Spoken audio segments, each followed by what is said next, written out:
Mr. Speaker, my friend from Oklahoma says that my colleagues and I who don't support Kevin McCarthy would plunge the House and the country into chaos. Chaos is Speaker McCarthy.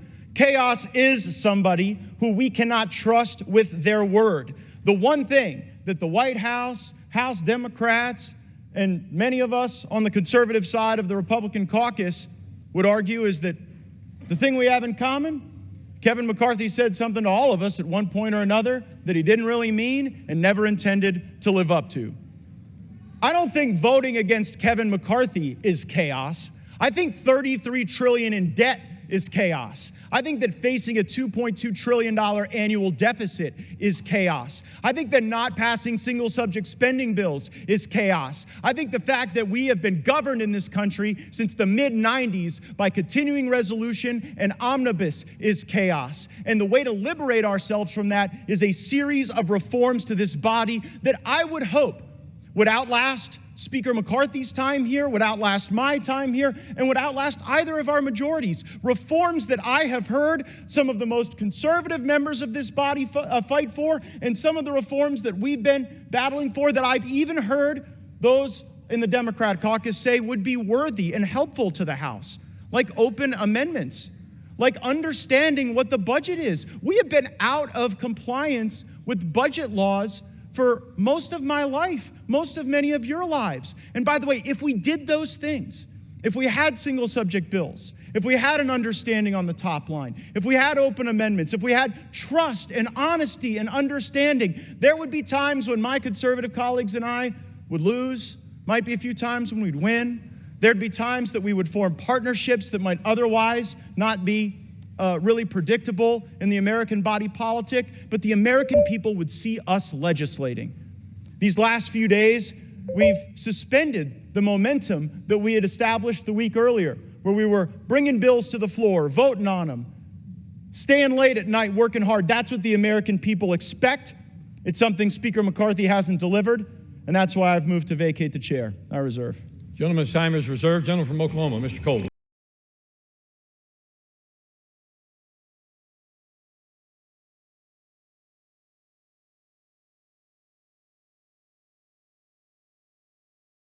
To be clear, I tried to get one of the three podiums on the Republican side, and y'all wouldn't let me have them, so you sent me over here. But you know what? I'll make this argument at any desk in this building, from the well, from the chair. I'll make it on every street corner in this country that Washington must change. We have to break the cycle. We have to break the fever. And I would hope, truly, that the reforms that we are fighting for are reforms that would last and be embraced and that would democratize power in this institution beyond the privileged few who back us up against shutdown politics and Christmases and deadlines in order to achieve their objectives.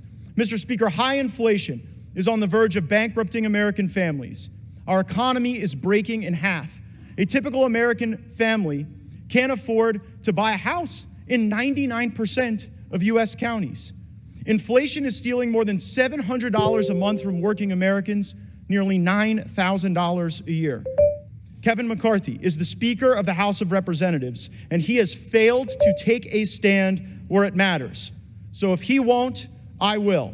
I make no apologies for defending the right of every hardworking American to afford a decent life for themselves and their families, and we have a greater opportunity to do that and to build coalitions under new leadership.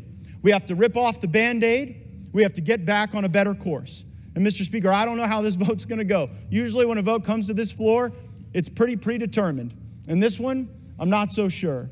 But I am sure that we've made the right argument, that this place deserves single subject spending bills, that we should have 72 hours to read a bill, that something that spends more than $100 million shouldn't be put on the suspension agenda such that we can't amend it, and there shouldn't be secret side deals made on a continuing resolution to lump Ukraine in with border security. That is not right for Ukraine or border security because it fails to give either of those issues the dignity that they would require. But we can return that dignity to this House. We can get back on a better path. We can have single subject appropriations bills. We can set a budget top line. We haven't had a budget in this place since I was in high school. So let's get a budget.